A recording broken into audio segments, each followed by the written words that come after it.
I was walking back from the kitchen, 2 drinks in hand, when I heard it, clear as a bell, sharp as a dagger. "He's just the backup plan," one of her friends giggled. And then her voice, cool, amused, like she'd said it 100 times before. "At least he'll always be there." They didn't know I was standing right outside the door.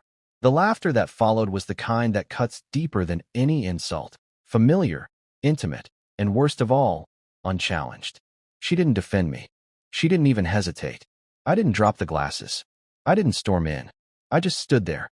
I let the moment burn itself into my memory like a brand on skin. People think betrayal is loud, screaming matches, broken plates, a slammed door echoing down a hallway. But sometimes it's as quiet as a sentence whispered between cocktails, as casual as a joke at someone's expense when they're not around to hear it. Only I was around, and I heard everything. That night, when she came out and saw me smiling, handing her the glass of wine, she didn't suspect a thing. I kissed her cheek, like I always did. I even laughed along when the conversation resumed, playing my part like the dependable man she thought I was, the man she could count on not to leave, not to question, not to break the illusion. But something shifted in me. Not anger, not even heartbreak, really, just clarity. I realized then that I'd been cast in a role, the understudy in someone else's romance, the safety net she kept while chasing the real thrill somewhere else. They all saw it. Her friends, her sister, maybe even her mother, who always looked at me like I was a placeholder. The man you settled for when the one you really wanted didn't call back. And the worst part? I'd volunteered for that role. I gave her everything. Time, love, loyalty. I put her dreams ahead of mine, supported her when she was broke, held her when she cried about her ex, moved cities for her career. I convinced myself that love meant patience, that someday she'd see me not as the fallback, but as the one. But patience has an expiration date. And that night, standing outside that door, I found mine. It wasn't like I immediately hatched a plan. I didn't start plotting revenge or packing bags. I just started noticing things. The way she'd check her phone during our dinners. The sudden trips with the girls. The way she used words like safe and reliable when describing me, like I was a car, not a partner. I stopped asking questions. I stopped trying to be the man she wanted me to be and started becoming the man I used to be. The one who had ambition, curiosity, fire. The one who didn't orbit around someone else's life just to feel needed. I started going to the gym again. Picked up old hobbies. Reconnected with friends she never liked. No big confrontations, no dramatic monologues, just distance, space, perspective. And then I met Eliza. Not in a movie way, not in a rebound way, just real, organic. She worked at a publishing company downtown. We bumped into each other at a coffee shop when she accidentally took my order, almond milk latte, no sugar. She laughed, said I looked like someone who'd drink black coffee straight, no nonsense. I told her I used to, before life got complicated. That turned into a conversation, then a second one, then weekly lunch breaks where I found myself genuinely smiling, not pretending, not performing, just being. Eliza didn't know anything about my relationship, and I didn't bring it up. At first. But it didn't take long. One afternoon, sitting across from her at a park bench, I confessed it all. The relationship, the betrayal, the fear of being alone, the guilt for even feeling something new while still technically in something old. She listened, not with pity, but with that rare kind of understanding that doesn't try to fix you, just sees you. I told her I wasn't looking for anything, that I wasn't ready, that I was still unraveling the threads of a life I wasn't sure was mine anymore. She smiled. Then don't rush. But don't lie to yourself either. Those words sat with me for days. Back home, things with Claire, my girlfriend, carried on like nothing had changed. She didn't know about Eliza. She didn't know that I'd stopped loving her the way I used to. Or maybe she did. Maybe she just assumed I'd always be there, no matter what. After all, I was the backup plan. One evening, she invited me to a dinner party. Her friends. Same circle. Same clinking glasses. The same snide smiles barely masked as charm. I knew what they thought of me. I knew the jokes that passed when I wasn't around. I didn't care anymore. But I went. Not for her. Not to keep the peace. But because I needed to see it. One last time, before I walked away for good.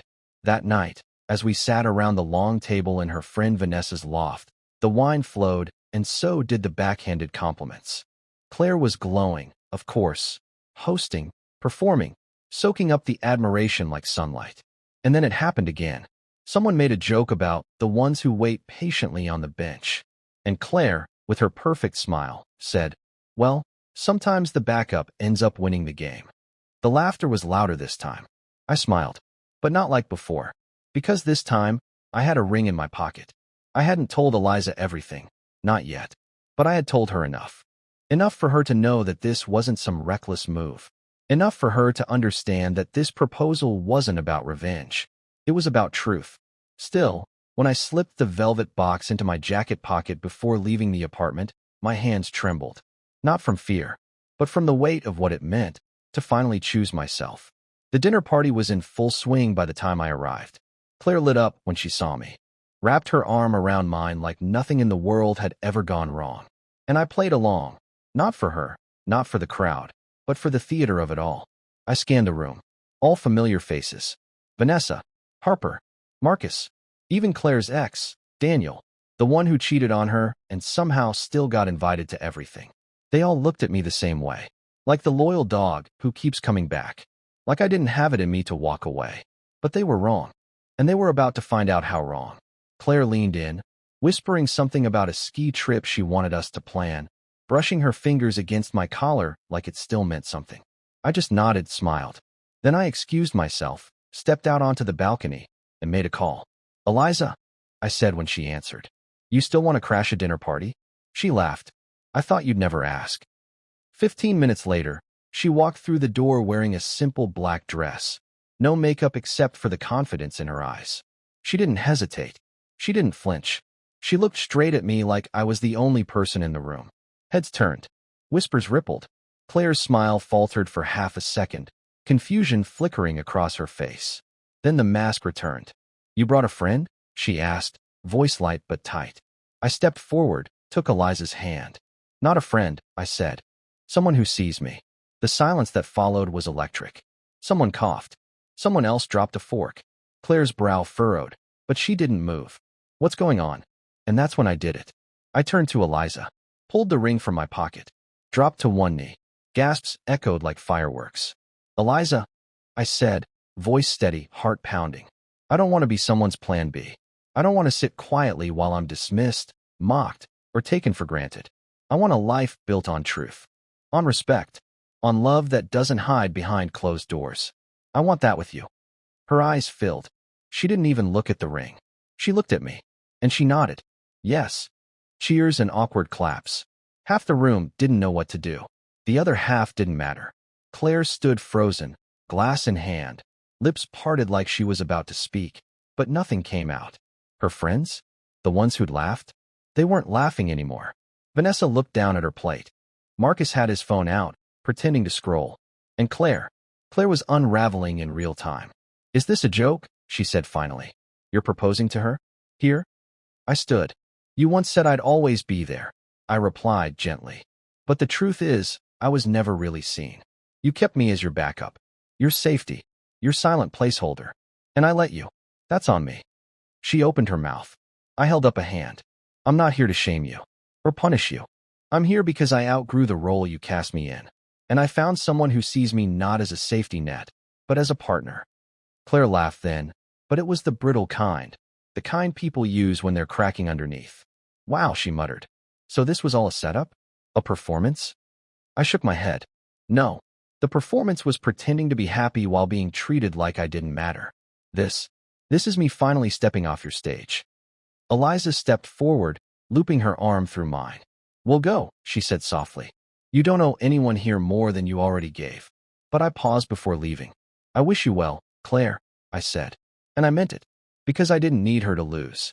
I just needed me to stop losing. We left the dinner in silence. Not the awkward kind, the quietly powerful kind. The kind that settles around two people who know they've just changed the course of something permanent. Eliza held my hand the entire elevator ride down. No questions, no reassurances, just warmth, presence, something I hadn't felt in a long, long time. Outside, the city buzzed like it always does, uncaring and alive. We walked 3 blocks before either of us spoke. "Are you okay?" she asked. I thought about it. About Claire's face when I knelt. The silence that followed. The sound of forks clinking and laughter dying mid-breath. I think I finally am, I said. The next few days were a blur. Word spread, of course. That's the thing about social circles like Claire's. Betrayal is currency, and I'd just robbed the vault. Vanessa posted something passive-aggressive on her Instagram story, a quote about people showing their true colors. Harper texted me a half-hearted, hope you're happy message. Marcus? He liked my engagement photo with Eliza. Twice. And then unliked it. Coward. But Claire, she stayed silent. For 3 days. And then came the email. Just one line. Can we talk? I stared at it for a while. Not out of temptation. I wasn't confused anymore, but out of respect for who we used to be, for the years I'd invested, for the part of me that still believed people were capable of growth, even after the damage. So I agreed. One coffee. Public place. No drama. She showed up 10 minutes late, sunglasses on, hair pulled back like she was trying to hide from a world that now saw her differently. She sat across from me, without saying a word for a full minute. Then she whispered, "You humiliated me." I didn't flinch. "No," I said gently. "You did that. Long before I ever picked up a ring." Her jaw tightened. "They think I'm a monster now. A user. A liar." I shrugged. "They might be right. Or maybe you just finally stopped getting the benefit of the doubt." "I didn't think you had it in you," she admitted, quieter now. "That was the problem," I said. "You never saw me as someone with something in me. Just someone who'd stay." She looked down, tracing the edge of her cup. "I loved you," she said suddenly. "I did. Just not enough, maybe. Or not the way you needed." I nodded. "And I don't hate you for that. But I deserve to be more than a placeholder." "And Eliza," she sees me. Claire's eyes flicked up. "Do you love her?" It wasn't a challenge. It was a genuine question. "Yes," I said, without hesitation. She blinked. Once, like she wasn't expecting that. "You moved on fast." "No," I said. "I woke up fast. There's a difference." She sighed, leaned back, suddenly looking smaller than I remembered. "I always thought you'd be there. Even if I messed up. Even if I pushed too hard. You were just constant." I agreed. "But even the most loyal person has a breaking point. And you didn't just test mine. You built your comfort around it." She nodded. No more defenses. No more performance. Just a woman sitting in the rubble of what she once controlled. "I hope she's good to you," she said finally. "Better than I was." "She already is." We parted with no promises to stay in touch. No, let's be friends. Just a nod, a soft goodbye, and two people finally stepping out of a story that should have ended years earlier. The months that followed were quiet, clean. Eliza and I didn't rush. We traveled, talked for hours about the kind of marriage we wanted, not the kind we'd seen, not the kind others told us to build. The wedding wasn't extravagant. Just 30 people on a cliffside, a gentle breeze, and vows that didn't need to overcompensate. Because they were real. And somewhere in the audience, I saw Claire. She came alone, wore blue, sat in the back. We locked eyes once, briefly. She didn't smile, didn't cry, just watched. I didn't invite her. But Eliza did. She said closure sometimes looks like letting the past witness the future. When we exchanged rings, Claire stood, quietly, and left. That night, as Eliza and I danced under the open sky, I whispered something in her ear. "Thank you for seeing me." She smiled. "You were never invisible." And in that moment, surrounded by music, stars, and the quiet absence of the old version of me, I realized something. I wasn't the backup plan. I was the man who waited long enough to become the right one, for someone who knew what that meant.